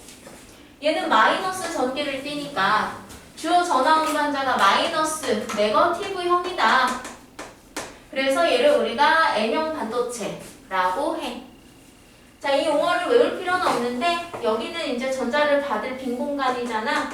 받게 준 위. 받을 곳이란 얘기지. 자, 얘는 전자를 줄 수 있잖아. 주게 준 위. 여기까지 가요. 자, 그래서 이 P형 반도체, N형 반도체는 순수 반도체보다 기본적으로 이렇게 양봉이나 자유전자가 더 많이 생겨서 전기 전도성이 더 좋아지고, 심지어 내가 이 불순물을 더 많이 넣으면 더 전하 운반자가 많아져서 전기 전도성이 더 좋아져. 내가 조절할 수 있는 거야. 저때 저 붕소나 알루미늄, 인, 비소와 같은 불순물들을 도펀트, 그리고 걔를 넣는 과정을 도핑이라고 해요. 자, 그러면 우리가 이 P형 반도체, N형 반도체를 어떻게 사용하느냐. 얘네를 이제 보통 두 개 접합해서 사용하는데 걔를 PN 접합 다이오드라고 해. 어떤 식이냐면 P형 반도체랑 N형 반도체를 이렇게 붙여. 자, P형 반도체, N형 반도체. 자, 얘는 주요 전하 운반자가 양봉이라서 이렇게 빈 공간으로, 얘는 주요 전하 운반자가 전자라서 이렇게 마이너스로 표시할게. 자, 얘네를 지금 보는 것처럼 이렇게 전지랑 연결했다. P형을 플러스극, N형을 마이너스극하고 연결하면 이럴 때 우리가 순방향 전압을 걸었다. 그런데 만약에 전지의 전극을 바꿨다 하면 얘는 역방향 전압을 걸었다 라고 얘기해요. 자, 어떤 식이냐 봐봐. 이 플러스는 양봉이 플러스 전기랑 다를 거 없다 그랬잖아. 플러스라서 싫어해. 얘가 양봉을 밀어. 또 이 마이너스도 전자를 싫어해서 전자를 밀어. 그러니까 이 양봉과 전자가 접한 면을 향해서 가지. 그러면 이 양봉이 일로 이동하고 전자가 여기로 오고, 그러면서 여기 양봉 가면 또 그 전자가 오고 하면서 접합면을 향해서 두 전하 운반자가 계속 공급이 되니까 여기는 회로가 연결된 닫힌 회로처럼 전류가 잘 흘러요. 자, 얘를 우리가 에너지띠로 표현하면 이런 식이야. 자, 왼쪽이 P형 반도체, 오른쪽이 N형 반도체인데 이거는 원자가띠, 위에는 이제 전도띠야. 여기는. 자, P형 반도체는 이렇게 원자가띠의 양봉이, N형 반도체는 이렇게 전도띠에 자유전자가 있는데, 이렇게 되면 사실 이 N형 반도체 원자가띠에도 당연히 전자가 존재한단 말이야. 이게 이 높이 차이가 별로 안 돼가지고 이 양봉 밀어주고 이거 전자 밀어주고 하면은 여기 안에서 이 양봉이 이렇게 내려오고 전자가 얘를 채우면서 이렇게 올라가고 해서 전류가 잘 흘러. 반면 이렇게 역방향으로 연결해 놓으면 마이너스 극이 양봉을 자기 쪽으로 끌어당기고, 또 플러스 극은 이 전자를 자기 쪽으로 끌어당겨서 오히려 접합면에서 멀어져. 그래서 여기가 마치 끊어진 회로처럼 전류가 잘 못 흘러요. 그래서 얘는 전류를 못 흘려. 얘를 우리가 에너지띠를 표현해 보면은 얘는 원자가띠인데 원자가띠가 이렇게 차이가 커. 그리고 전도띠도 이렇게 차이가 커요. 왼쪽이 P형 반도체, 오른쪽이 N형 반도체고, 이거 원자가띠고 위가 전도띠인데, 원자가띠에 이렇게 양봉이 있고 또 N형 반도체 전도띠에 이렇게 자유전자가 있는데, 얘가 지금 양봉을 이쪽으로 당기고 전자를 이쪽으로 당기니까 이 양봉이 이렇게 멀어지고 여기 있는 전자들도 이렇게 멀어진단 말이야. 그래서 여기가 그냥 전하 운반자가 없는 거야. 끊어져 있는 회로랑 다를 바 없어서 전류가 못 흘러요. 여기까지 가니? 자, 특히 이렇게 순방향으로 연결돼서 전류가 흐를 때에는 보세요. 플러스에서 나와서 마이너스로 전류 이렇게 흐르잖아. 그래서 P형에서 N형으로 전류가 흐를 때에는 순방향이야. 그리고 특히 이거는 이제 문제를 표현할 때는 이렇게 문제를 주지만 얘네를 전기 회로에 표현을 하면은 전기 기호로 이렇게 표시해. 피엔적합 다이오드.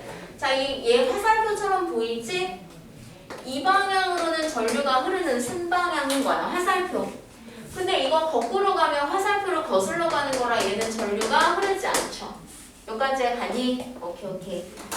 자, 그래서 이렇게 된다는 거. 특히 그럼 우리가 이 피엔적합 다이오드를 어디에서 사용을 하는 거냐? 정류 작용.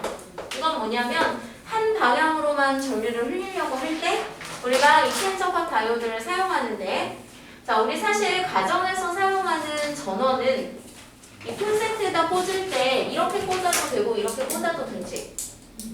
이게 어차피 뿔마가 계속 바뀐다는 얘기야. 그래서 그런 전원을 우리가 교류 전원이라고 하거든. 건전지 같은 경우에는 플러스극 마이너스극이 바뀌지 않잖아. 걔네는 직류 전원이라고 하고, 교류 전원 장치는 이렇게 물결무늬 표시해. 이렇게 긴 막대, 짧고 뚱뚱한 막대로 표시하지 않고, 자, 이거에 의해서 내가 만약에 전구 이렇게 연결해 놓고 피엔적합 다이오드 연결했다. 그러면 봐봐, 얘가 플러스극 마이너스극일 때는 이렇게 전류가 흐르는 방향이야. 이땐 전류가 흘러. 왜냐면 얘 화살표 방향이니까. 근데 뿔마가 바뀌었다? 그러면 거슬러 가니까 이땐 전류가 안 흘러. 그래서 사실 이 전원에서 들어온 전압을 시간에 따라 표현하면 얘가 계속 뿔마가 바뀐다고 했으니까 플러스에서 마이너스, 플러스에서 마이너스 이렇게 주기적으로 바뀐단 말이지. 근데 특히 시계 방향으로 흐를 때를 플러스 방향이라고 하면 전구에 불이 들어올 때는 플러스일 때만 순방향이라서 이때만 불이 들어오는 거야. 그래서 전구에는 시간에 따라서 플러스일 때만 이렇게 전류가 흘러서 불이 들어오는 거죠. 여기까지 가니? 자, 그래서 한 방향으로만 전류를 흘리려고 할 때 그걸 정류작용이라고 하고, 그 정류작용을 사용하는 기구를 정류기라고 해. 자, 또 우리가 이 피엔적합 다이오드를 어디서 많이 사용하냐면 우리 일상에서 제일 많이 사용하는 건 바로 LED야.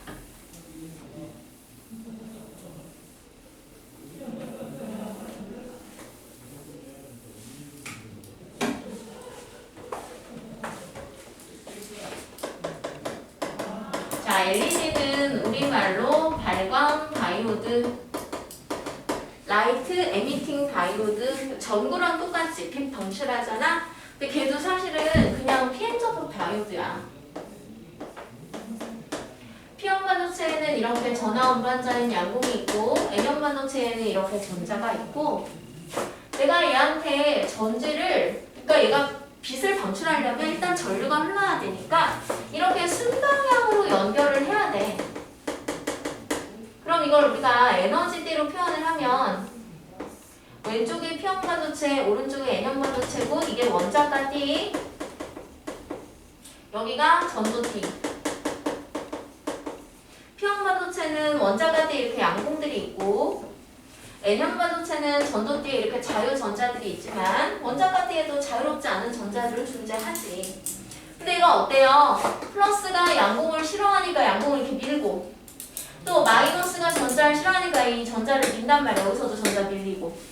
그러면 어떤 일이 벌어지냐면 이 양공들이 밀리니까 여기에 이렇게 놓이게 되고, 이 전자도 원자가띠는 자유전자는 아니지만 전자는 기본 존재한단 말이지. 얘가 밀리는 방향으로 얘를 이렇게 거쳐가면서 전류가 흐르게 돼. 근데 특히 여기 위에 있던 전자들이 밀리니까 여기에 놓이게 되면 전자가 이렇게 양공으로 떨어져 버리기도 한다고. 근데 이렇게 높은 에너지 증위에서 낮은 에너지 증위로 떨어지면 이 차이만큼 불필요한 에너지를 방출하는 거야. 이거에 비례한 진동수의 빛을 방출하는 거야.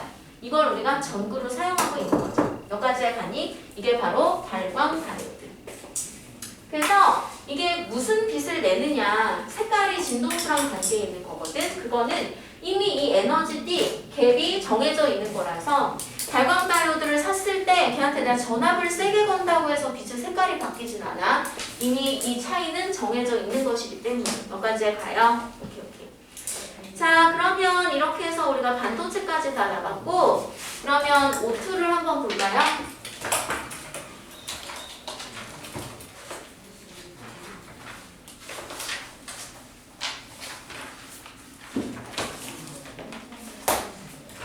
자, 우리 O2에서 문제를 한번 풀어보는데, 88쪽에 2번, 그리고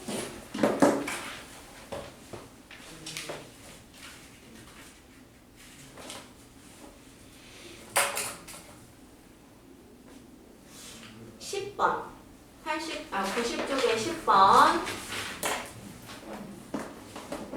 그리고 반도체도 풀었으면 해서 반도체는 몇 페이지를 가보냐면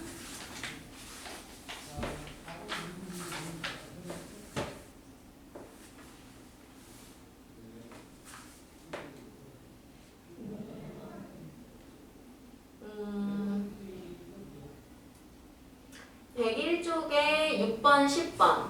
자, 이렇게 반도체 뭐 금방 풀리니까. 자, 이렇게 한번 풀어볼까? 6번, 8번. 미안. 102. 몇 쪽이지? 네? 응? 내가 물어보지 않았어? 아니요. 아니야? 101쪽에 6번, 8번.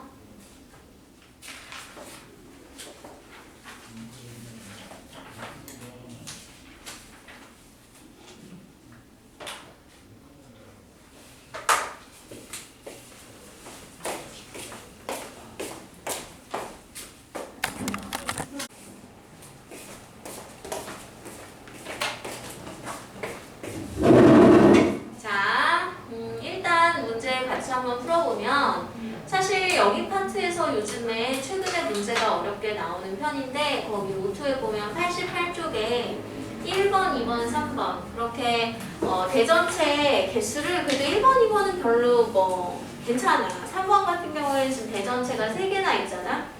그때 걔네들의 위치를 바꿔가면서 전기력의 방향이나 세기가 달라지는 걸 가지고 얘네가 가지고 있는 뭐 또 한 번의 위치가 바뀌었을 때 힘이 어떻게 될 것이냐 이런 거를 묻는 문제가 나와서 사실 이 3번 문제가 왜 수능 2점에 있는지 모르겠는데 이거 그때 9월 모평에서 19번 문제였고 이때 고3 누나 형들 이 문제 굉장히 정답률이 낮았어요. 그리고 3점 문제였고 근데 여기에 잘못 넣은 것 같아 약간. 근데 막 그렇다고 뭐 너무 어려운 건 아닌데 그래도 약간 이 30분이라는 시간 안에 수능은 20문제를 풀어야 되니까 그럴 때 이제 좀 시간 압박을 느낄 수가 있지. 자, 일단 그래서 3번은 집에서 시간 좀 충분히 들여서 천천히 한번 풀어가지고 숙제를 해오길 바라고 2번을 한번 풀어보자. A, B가 얘가 A고 얘가 B야. 얘네가 0, 3D에 얘네는 고정이 되어 있어. 그런데 또 다른 양전하를 내가 어디다가 두게 되냐면 여기 지금 2D인 곳에 양전하를 둬. 근데 그때 얘가 받는 전기력이 얼마가 되냐면 0이 된대. 그럼 이걸 통해서 우리가 알 수 있는 게 은근 많아. 자, 봐봐. 얘가 0이 될 수 있는 건 만약 A가 얘를 당겼다면 B도 얘를 당겼기 때문이야. A가 만약 밀었다면 B도 얘를 밀었기 때문이지. 그래야 서로 힘이 반대가 되니까 결국 이 빨간 플러스의 물체가 전기력 0 될 수 있는 거지. 그 얘기는 뭐냐면 A, B가 둘 다 당기거나 둘 다 밀었으니까 A와 B의 전하의 종류는 같다는 거야. 전하의 종류는 둘 다 뿔뿔이던가 둘 다 마이너스라던가. 그 다음에 A와 B의 전하량의 비를 구할 수 있는데 우리 전기력이라는 게 쿨럼 법칙에 의해서 KR제곱분의 Q1, Q2거든. 근데 지금 힘을 받는 얘는 뭐 A로부터나 B로부터나 공통의 물체잖아. 그러면 지금 Q2는 이 빨간 물체로 동일한 거라고. 그런데 이제 이 Q1은 A일 때 B일 때 달라지게 되는데 특히 거리가 얼마나 차이가 나냐면 얘는 2D, 얘는 1D. 그러면 이 거리의 제곱에 반비례하잖아. 이걸 제곱시키면 얘가 4배 아니야? 분모가 4배가 되는데도 불구하고 완전히 0이 됐다는 건 힘이 같은 크기에 작용했다는 얘기 아니겠어? 그러면 전하량은 역시 몇 배가 된다는 얘기냐면 4배란 얘기야. 그래서 A 대 B의 전하량의 비가 몇 대 몇이다? 4대 1이다 라는 정보를 우리한테 줄 수 있었던 거지. 여기까지 가요. 자, 그러면 얘네가 같은 종류의 전하인데 둘 다 뿔뿔인지 마이너스인지를 알도록 이제 두 번째로 어떤 정보를 줬냐면 이 빨간 플러스의 물체를 4D에다가 옮겨 놓는데, 그럼 얘들아 4D는 A한테도 오른쪽이고 B한테도 오른쪽이야. 그럼 얘네가 둘 다 뿔뿔이라면 둘 다 밀었을 거야. 둘 다 마이너스라면 둘 다 당겼을 거야. 둘 다 뿔뿔이면 오른쪽으로 힘을 받았을 거고 마이너스면 둘 다 당겼으니까 왼쪽으로 힘을 받았겠지? 그런데 얘가 오른쪽 플러스 X방향으로 힘을 받았다 라고 했으니 결국 A와 B가 같은 종류인데 둘 다 쟤를 밀었다 라는 거니까 얘가 무슨 전기를 갖는다? 플러스 전기를 갖는다 라는 걸 준 거죠. 여기까지 가니? 자, 그럼 기억부터 볼게. A와 B는 다른 종류는 아니야. 그건 이미 여기 안에 있을 때 힘이 0이다 라는 걸 통해서 아닌 걸 알 수 있었어. 자, 그리고 둘 다 플러스야. 그래서 니은도 틀렸어. 자, 디귿을 보면 전하량은 4대 1이야. 그래서 디귿만 맞는 말이네. 여기까지 가요. 오케이. 자, 그 다음에 10번을 보면 지금 이거 에너지 준위 값이야. 자, 그랬을 적에 여기에서 지금 빛이 세 갈래로 방출하는 건데 이때 방출되는 진동수는 FA, 얘는 FB, 얘는 FC라고 할게. 자, 여기에서 기억부터 보면 FA가 H분의 E3-E2다 라고 했는데, 자, FA의 진동수를 갖는 빛의 에너지가 HF라고 그랬으니까 얘를 1로 넘겨가.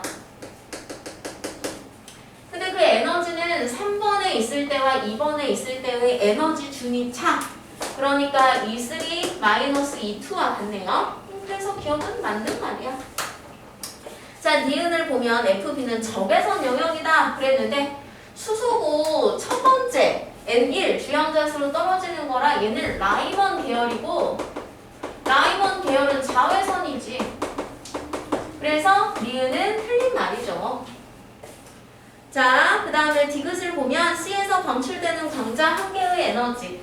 이게 이제 우리가 너네 물리원 한번 들었잖아. 그래서 광자가 기억이 날 것 같긴 한데 걔가 이제 빛알갱이죠. 자, 그때 걔를 광자라고 하고 그 광자 한 개의 에너지가 바로 HF야. 근데 얘가 진동수가 FC라고 했으니 FC 곱해주면 되겠지.